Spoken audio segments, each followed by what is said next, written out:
Welcome to a day in the life of multicultural content management. The Polaron team would like to acknowledge the traditional custodians throughout Australia and their continued connection to land, sea, and the community. Before we begin, I would like to start with the agenda. We will firstly introduce our panelists and hear from Polaron founders before moving to our presentation, then the panel discussion, and finally, the Q&A.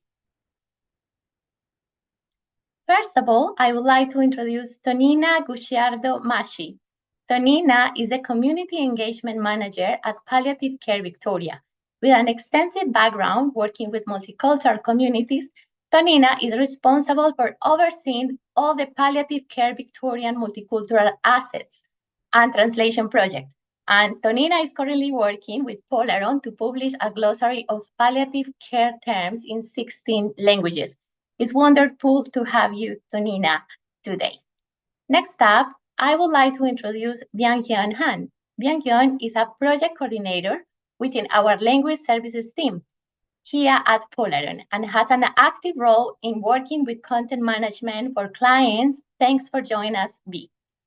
Finally, I also would like to give a warm welcome to Eva Hussein, the founder and director of Polaron Language Services. Eva is certified translator, interpreter, and native examiner. She will be our moderator for our panel today. Over to you, Eva.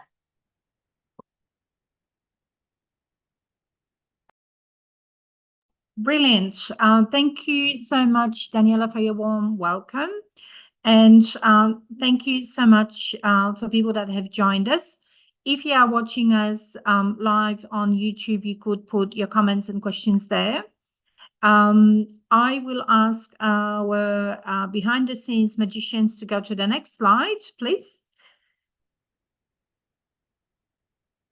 And just tell you a little bit more about Polaron, the company that I founded in 2000. We have been around for 23 years. In fact, this is our 24th year. So in 2025, we'll be celebrating an anniversary that's kind of round and exciting. What do? We do provide translation and interpreting services, engagement services. We work with lots of different organizations whose job is to communicate with multicultural audiences in Australia. We work with a dedicated team of translators and interpreters. Most are NATI certified. There's about 1,500 of us.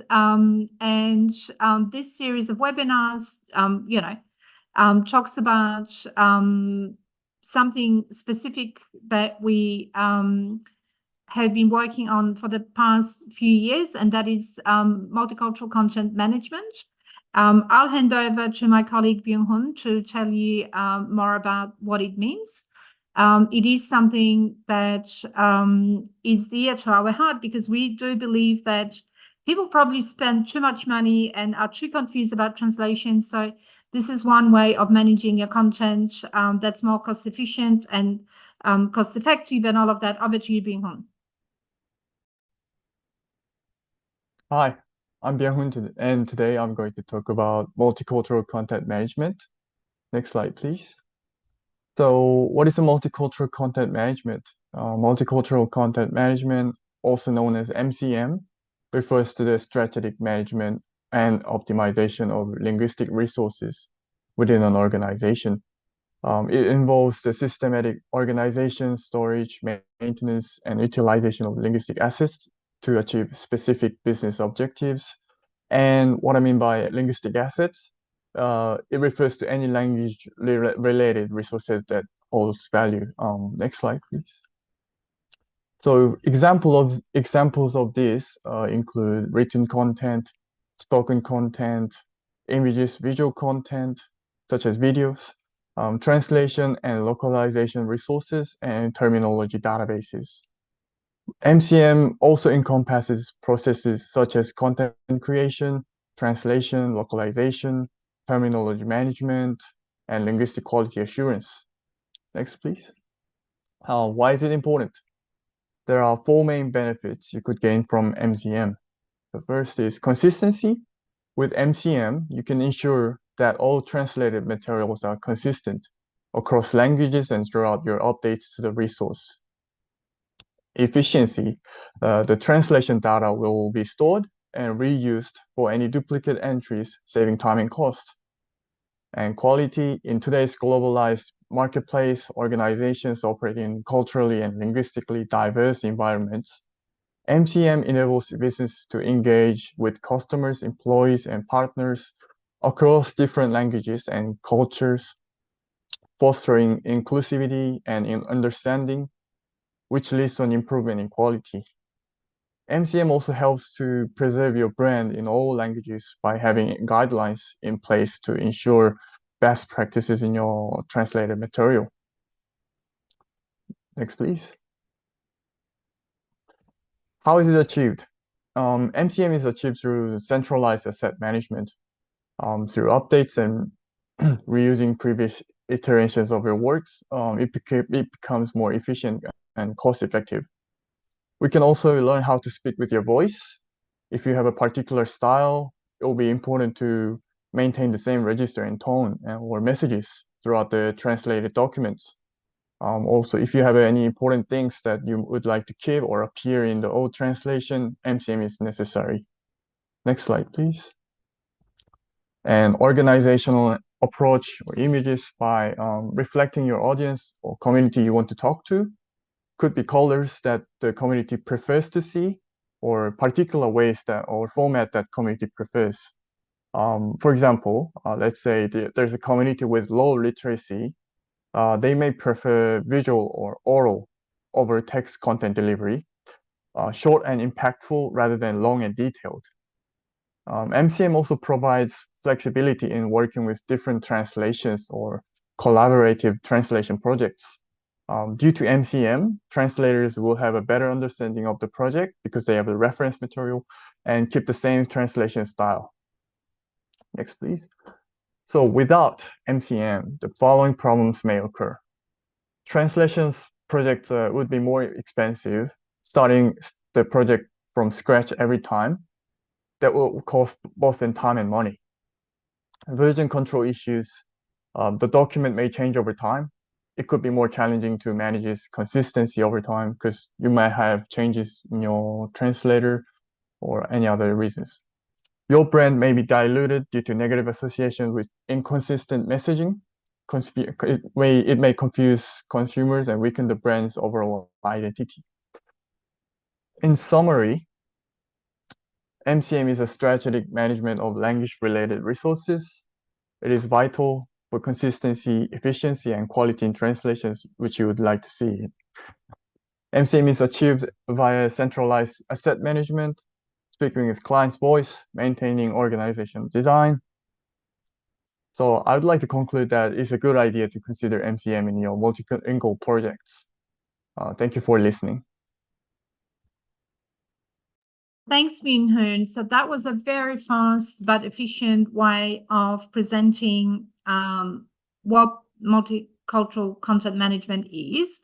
But we are now going to dig into it with our very special guest, Tonina Gucciardo-Maschi, who works for a wonderful organization called Palliative Care Victoria, with whom we've done some work. So having heard the context from Byung-Hoon, we'll now be able to explore this a little bit further and show people that are attending what it actually looks like in practice. So I might bring Tonina online, please, and also Byung-Hoon with your cameras on, please. I think we'll just wait for Tonina.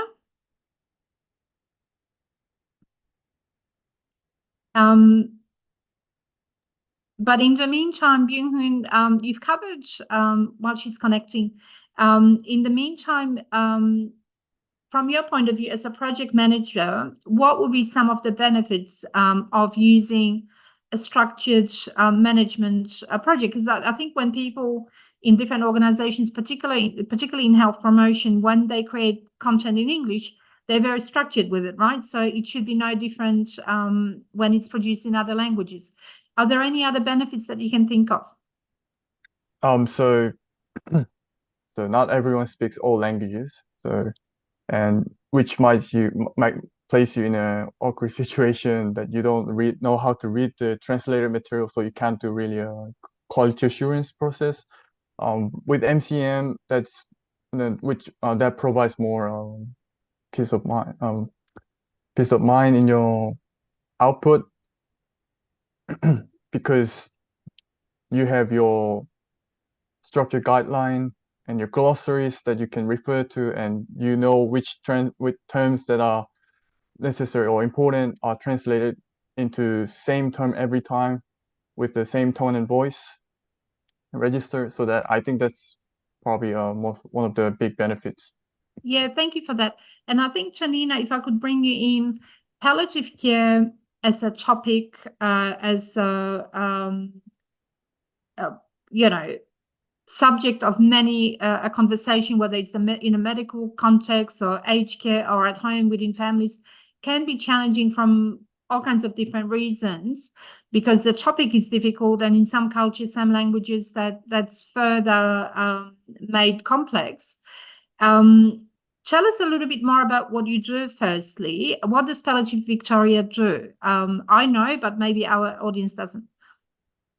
Hi, Eva. Thank you. Thanks for having me to start with, but I'm delighted to be here. But look, Palliative Care Victoria is the peak body representing palliative care across the sector in Victoria. So we are the peak body for advocacy and for resources for the sector, but also to ensure that the messages about palliative care get projected out into the community, what services are available and how to access them. So that's actually my job. One of my key roles is to do that community engagement with quite often communities that find this topic very difficult to talk about. So there's a lot of sensitivity around how we prepare the material we want to communicate. So the first ever project Polaron did in palliative care space was in 2009 with Ljubica Petrov, who was still part of the, I think he worked for the Center for Cultural Diversity in Aging for some time. Yes. And we did a translation in 24 languages. I'm going to tell this story because I tell it all the time, because it's very telling about, how it all works. So we did a lot of work, so 24 languages, 3 brochures, and we had with Ljubica develop a bit of a process back then. So this is now, good 15 years ago. And there was a translator, NATI certified, there was a second translator, there was a community leader. So all these translations, as we were producing them, were checked, double-checked, triple-checked, right? But we then went to community organizations, and one of them was Greek Welfare, which is now called Pronya. And they said to us, hey, we've read through your translations, great, but you've mistranslated palliative care. So we're like, okay. So we went back to Nikos, our translator, and we said, well, this is what the Greeks are saying. And he got, I have to say, pretty hot under the collar. And he said, well, the word is actually from Greek. What are you talking about? These are the dictionary meanings. So he went back and forth for about 2 weeks, where the clients were saying, well, look, this is the feedback we're getting from the community. Our translator wouldn't budge. So I packed Nikos into the car and we went to Pronya to discover that maybe about, I want to say 25 years ago, the Greek community leaders decided that end-of-life messaging, that the Greek-speaking community in Australia is not ready for those messages. So they purposely mistranslated palliative care and called it respite care. So you can imagine like the domino effect that a decision like that can make or had made. So in the end, we went back to the client and we, tried to negotiate these really very, very different points of view. Janina, do you know what palliative care ended up leaving in the translation? Could you guess? Respite. Yeah, good answer, my friend. Good answer. Because they, this honestly went on for about a month, and there was a lot of discussions, lots of negotiating. on the understanding that they'll be doing more education, because again, that message, that word couldn't be dumped on a community that understood respite care to be palliative care. So anyway, all the other 23 languages were absolutely fine, but in that particular community, we had to do extra work just to make sure that the community receives it well, that they use services and all of that. So how sorry, that was a bit of a long story, but is that reflecting in your work sometimes still to this day, like these kinds of challenges? Well, I think so, in the sense that terms like palliative care, they're the own worst enemies, really, because they conjure up all sorts of ideas, and sometimes there's a lot of myth around what it actually means. So a big part of, the work that we do is to try and demystify what it all means. And that's really breaking it down to the simplest of terms sometimes. And one of the things, like you mentioned in the beginning, is that we've engaged with you to develop a glossary of terms, 70 terms that are quite commonly used in the palliative care sector, end of life sector, and in end of life health in general, terminal illness type context, just to make sure that we ourselves have an agreement on what the English definition is of each of these things, but then also that we have some consistency across languages, across translators. So I'm literally just about to publish the glossary in 16 languages. So that's just one of the tools that working, in asset management and contact management, like you're suggesting, can be really helpful for not only internally for an organisation, but for the sector. And it is quite a simple device, I guess, or quite a simple tool where these terms are being translated anyway and put into brochures, websites, social media channels, whatever.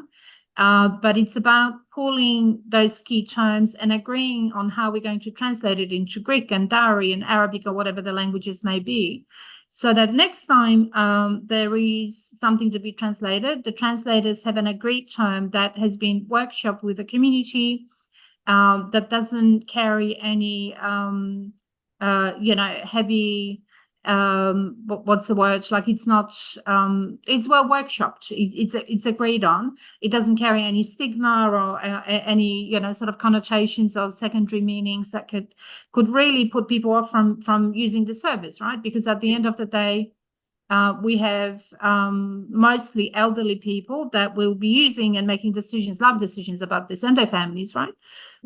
And we don't want to create more confusion than there already is, quite frankly.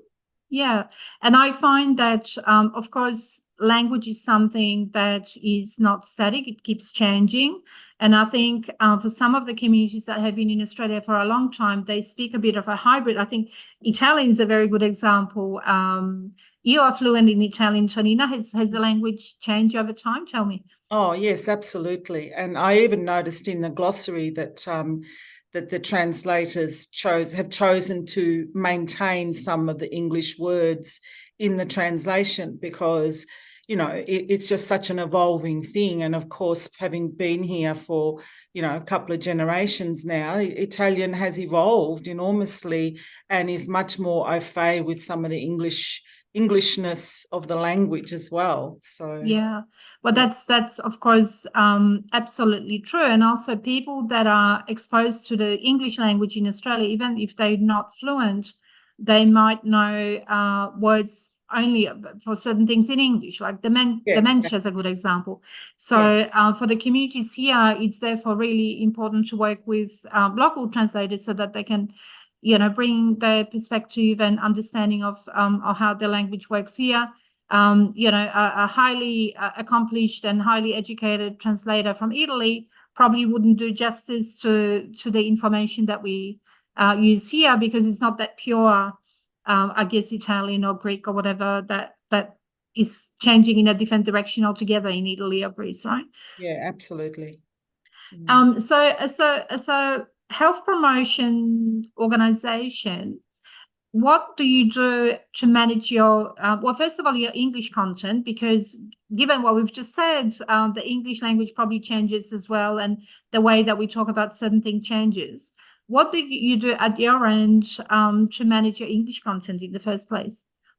We have a very, very strong, what we call co-design approach to everything that we develop. So from programs to content resources. So everything that we propose, we actually we design with the people it's intended for. So that helps a lot, because you're not thinking about it from your own perspective, but you're actually taking it from their perspective. So that really helps, and that informs everything that we do, all our project work. So that's the first step. But then, just being flexible and knowing that there are going to be iterations of what you develop.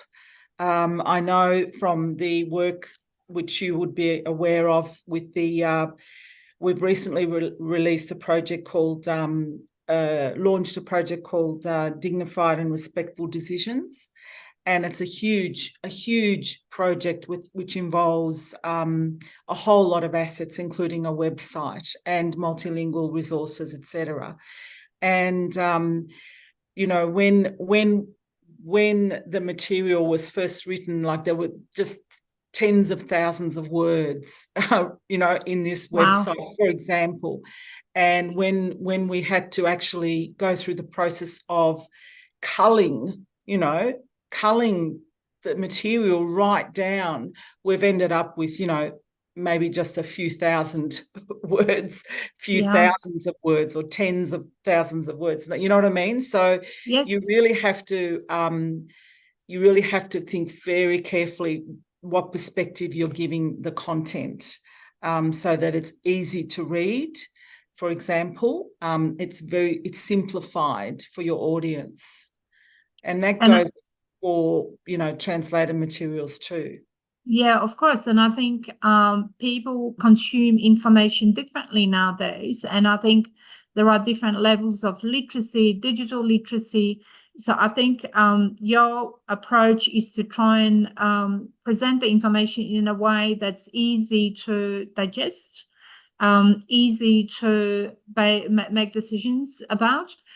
And it's also easier to translate, because when, it's not about dumbing the text down, but it's about chunking it and presenting it in a way that someone that might potentially be in distress or worried about the future can easily understand and act on, right?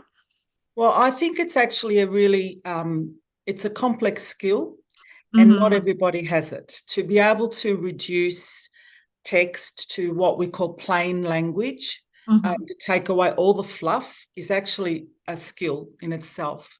And not everybody's capable of doing it. And that's why when we develop something, it's really good to do it in partnership with you as well. So we propose text, we test the text, but then we put it in your hands and say, is this too complex?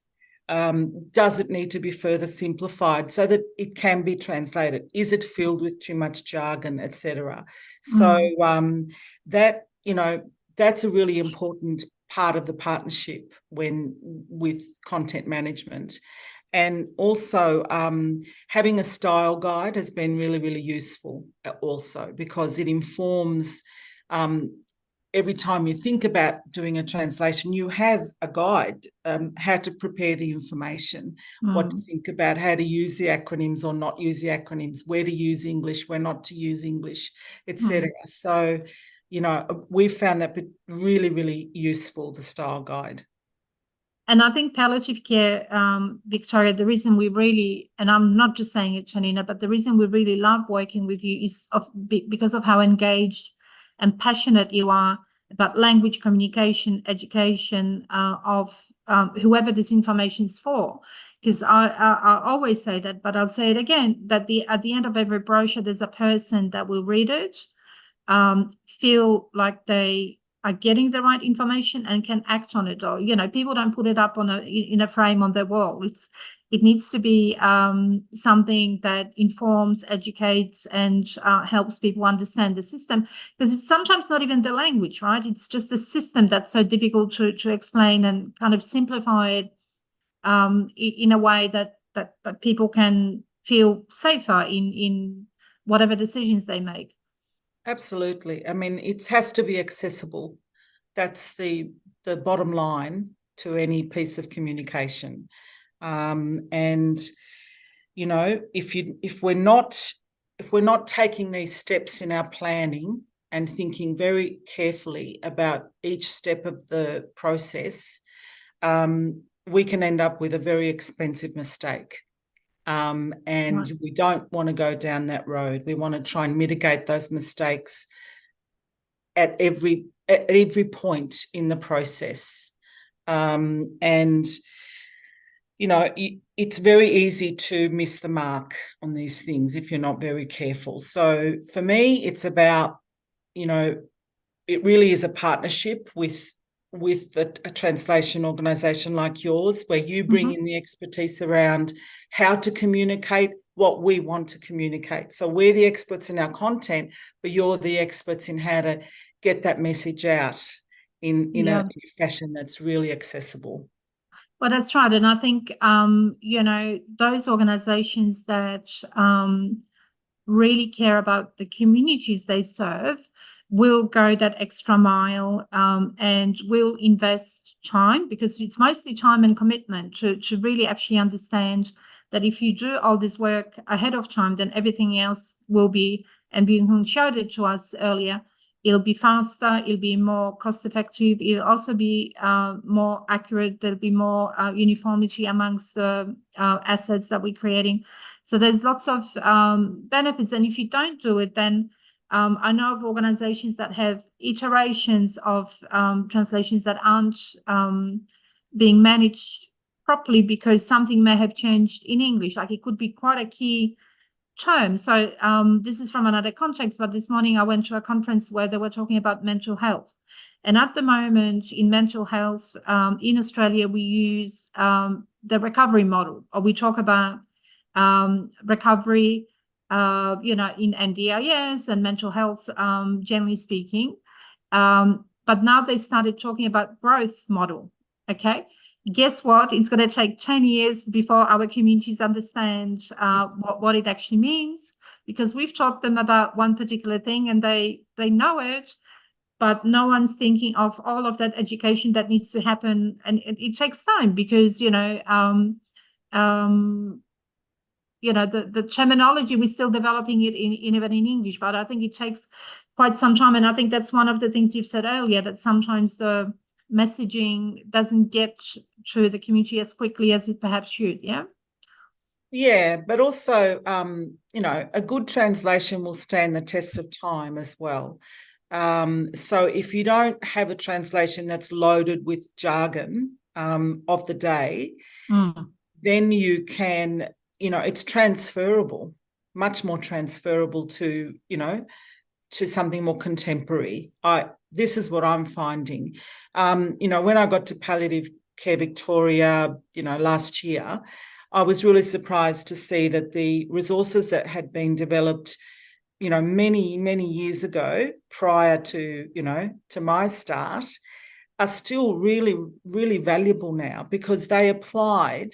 I'm not going to go and redo those translations. I don't need to, because all the principles we've been talking about, now have been applied to those, and they have stood the test of time. And that's really going to save PCV a lot of money, having to reinvest in doing more translations of that nature.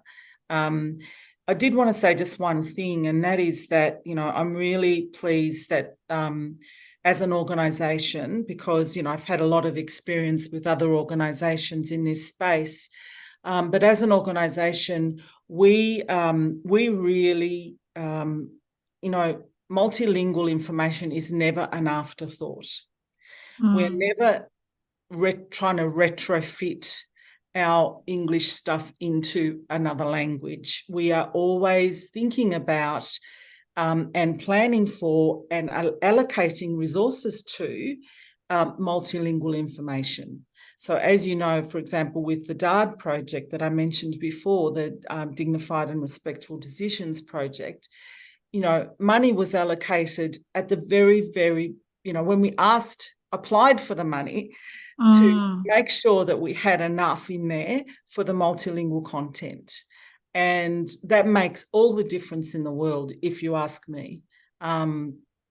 So just in terms of planning for multilingual resources, that's a key thing.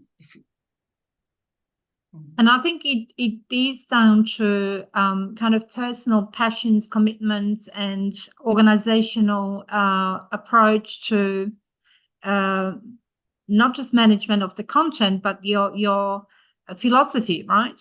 But also understanding that if people get the right information at the right time, it will cost less. It'll cost the society less. It'll be a better experience for the patient, for the family, for service user. For carers, for everybody, and that includes things like medical systems, hospitals, palliative care units. When people are informed, they make better decisions, and I think they feel that they're being listened to as well. So I think, that just reinforces my view that if you have, the right approach, as you said, and it's not an afterthought, and it's part of your everyday lives, bearing in mind that if you look at the statistics, of course, something like half of us were born outside of Australia or have a parent born outside of Australia. So that diversity isn't something unusual. It's just that we're still learning how to harness it and how to communicate with people amongst it. Byung-ho, I might bring you in just for a minute. So the limitation of translating without a structured approach, it would be what? A waste of money, waste of time, retranslating stuff nobody reads, that sort of stuff, yeah? Anything else you can add to the mix? Well, it's not just for consumers that will be reading the translation, but also for clients who are managing those resources will be tough. Will be more hard to manage those, keeping track. So yeah, you might not want to look at your product anymore, even for you. So yeah, it's not ideal. Fair enough. And I think it's, one of the things I'm particularly interested in is preserving your voice. So the other thing that I often say is that you will only sound as good as your translator and interpreter.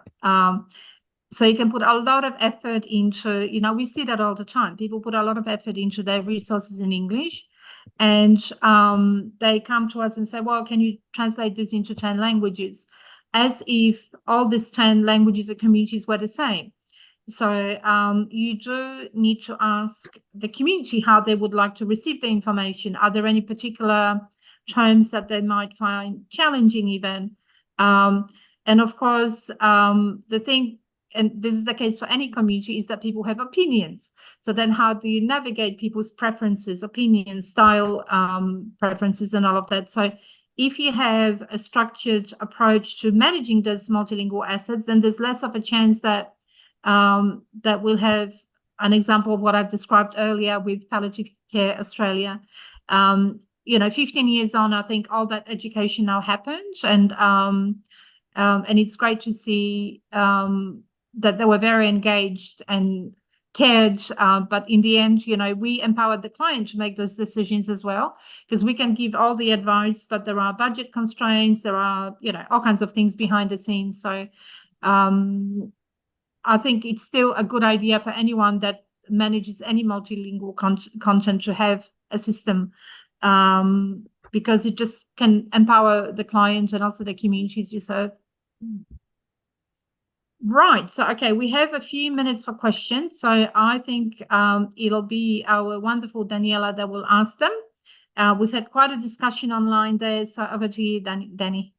Thank you, Eva. And thank you so much, Tonina and Byung-Yeon. So we have a few interesting questions. So just like based on the understanding that we said that is very important and relevant that most of the organization use multicultural content management because of the things that we already discussed. If you have a limited budget, but you want to create multicultural management content for your organization, what would you recommend? Shanina, did you want to take that one? If you have a limited budget, what's a priority? Everything's a priority. Yeah, look, I think it's really about being very strategic about what it is that needs to be translated. Not everything needs to be translated, and some things can be done by managing, content, maybe developing an easy English approach where you use a lot more pictures, for example, and very simple English. We've done that as well. We've got, and that sort of stemmed from our work with the, access to the disability sector where, we realised, well, fantastic, these are the sorts of resources we can also use with our multilingual communities. So I think, it's about being very strategic, but things like, I think, investing in a style guide, for example, is really worth it because it wasn't a big investment, but it's actually given us, a whole lot of stuff to work with in terms of saying, we don't have to revisit this every time, and it's worth it, worth the money up front. And if I might just add to this very valuable points is that, keep it simple. As an organization, if you haven't done translation before, start with 2 or 3 languages and a one-pager. Mostly people want to know who, where, how much, what do I do? You do not, yes, it'll be nice to do your 50-page brochure, but will anybody read it? No. So it's more about accessibility, usability, and all of that. And online, I've just seen a discussion about how much translators get paid. So if people don't mind, I'll just address that briefly, because I have been concerned about the supply chain and how much people get paid, how they are treated for quite some time. I mean, I've been part of this industry for the last 30 years. So it is something that we are very transparent about. If Tonina asks us, we'll tell her exactly who's worked on the translation, what their NATI certification number is. We can send Tonina their CVs. She can talk to them. So we are very transparent about this, but not everybody is. There's this downward pressure on pricing, and I know that our colleagues are feeling it. So I don't have a magic wand, but certainly it's about working, those of you that are watching Translators Interpret, is about working with reputable providers who are transparent, who can, celebrate your successes, or, it's a joint venture rather than kind of, using translators and interpreters. We need to be working together. And with Tonina's project that she mentioned, we also tapped into the resources of community organizations and community leaders just to help us create resources that have longevity. They're robust, and in 10 years' time, somebody reads it, they can still get the message, even if some of the wording changes. Sorry, Daniela, probably time for one more question. I'll stop talking. That's fine, Eva.